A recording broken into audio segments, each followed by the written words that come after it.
J'ai été heureux de discuter avec Patrice, votre prêtre. Vous savez, j'admire profondément les prêtres d'aujourd'hui.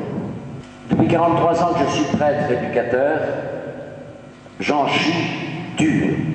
Oh!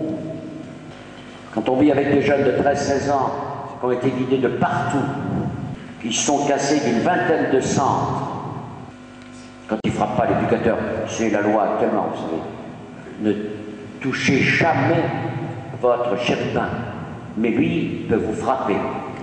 C'est son droit actuel, vous savez, ça a basculé en 50 ans, et j'admire les instituteurs actuellement. Si par malheur,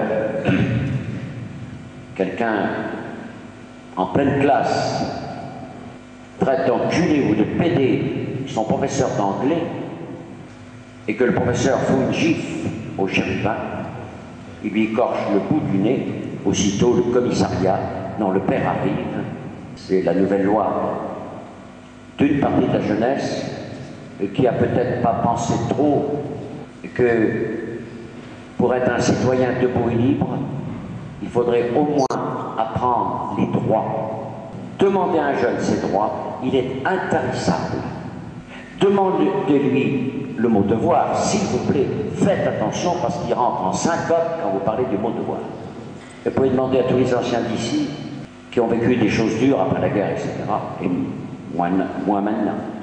Vous pouvez demander aux anciens combien ils ont été élevés justement, avec des droits et des devoirs. C'est ce qui fait aujourd'hui un citoyen debout et libre, et non pas poussant de travers. J'ai vécu une enfance superbe. Je suis le troisième de 15 enfants. En ce temps-là, on baisait comme des castors. Nous avons vécu quelque chose de merveilleux tout petit, c'est qu'on était aimés. Je me souviens absolument du couple Roch. Mon père aimait ma mère aimait mon père, absolument. Et je pense qu'un jeune qui pousse dans un nid familial et qui sait que son père et sa mère s'aiment vraiment, c'est un atout maître. Apparent Roch, enfant Roch. Un jour, on a dit à ma mère, comment vous avez divisé l'amour entre vos enfants? Ma mère a répondu, je n'ai pas divisé l'amour, je l'ai multiplié. Et nous avons été élevés comme des enfants uniques. Et ça a été pour moi une merveille d'amour. Ma mère, éducatrice hors pair, nous a aimés comme des enfants uniques. Et ce qui me fait chier tellement, c'est que les parents sont paumés, un marmot, ça va. 2, ça va un peu. 3, c'est la Bérésina, c'est Waterloo, voilà. Les mœurs ont changé, c'est vrai. Ma mère était présente. Mon père était ouvrier, et je le vois encore rentrer avec son vélo le soir. C'était Sarkozy qui arrivait. La matraque, enfin tout.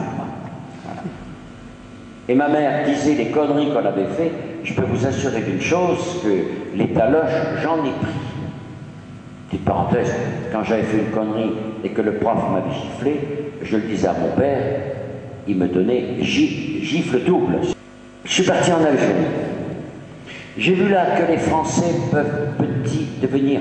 J'ai vu là quelque chose de terrifiant. Vous savez, j'avais été élevé avec une culture de droit et devoir, d'amour, l'évangile.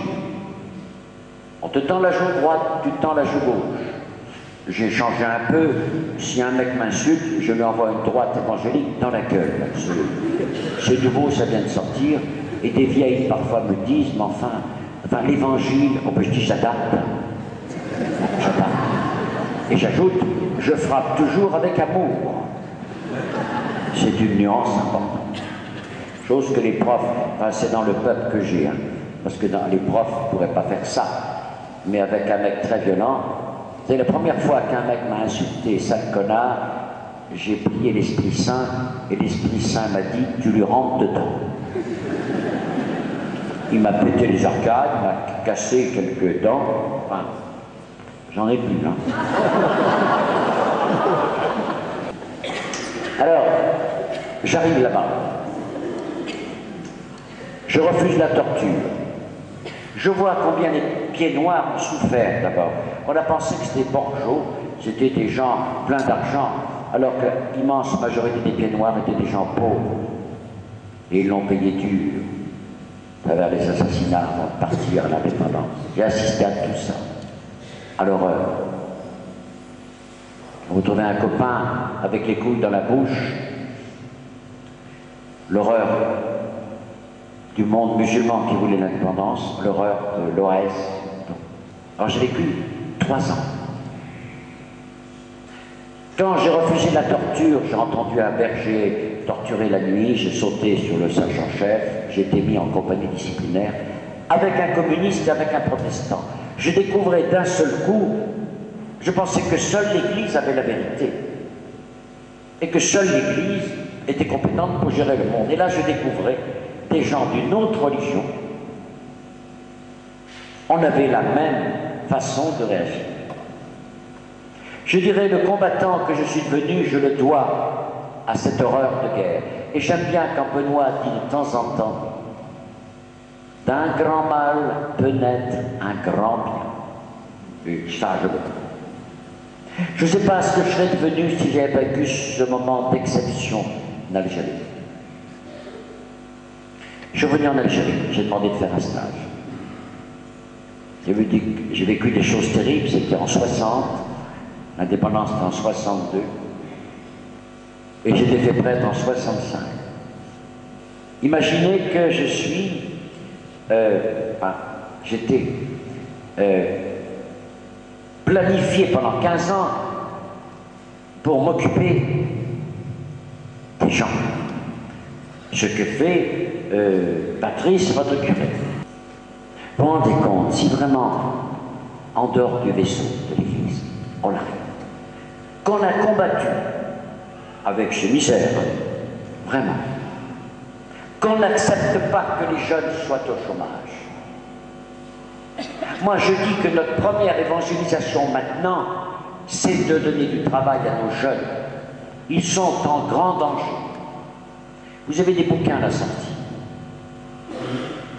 Grâce à mes livres, depuis 31 ans, j'ai pu donner 10 salaires par mois à des jeunes, c'est-à-dire mettre dans les mains de jeunes qui n'auront pas de travail des outils pour travailler. Ça, c'est d'abord sauver l'humain, mais les aider d'abord socialement, tous les jours, et je ne suis pas communiste, non. Ça doit nous arracher les entrailles, nous chrétiens. Comment peut-on coller une messe sur rien d'autre que la vie ordinaire et en sortant du vaisseau, la messe est dite, terminons, on continue. Je n'ai jamais dissocié ma mission de prêtre et ma mission sociale d'éducateur spécialisé. L'Évangile me conforte dans un combat permanent au service des plus pauvres. Le Christ est mort parce qu'il était la voix des sans-voix. Je n'oublie pas mon patron. Et je puise dans des bombes appelées récupérables la force de trouver en chacun d'entre eux, même les pires, une part de cristal. J'ai toujours découvert qu'à travers les fêlures, la lumière passe toujours. Merci aux assistants sociaux du poil, infirmiers, etc., médecins qui se défoncent au service des autres et qui sont dans cette assistance. Merci de les applaudir.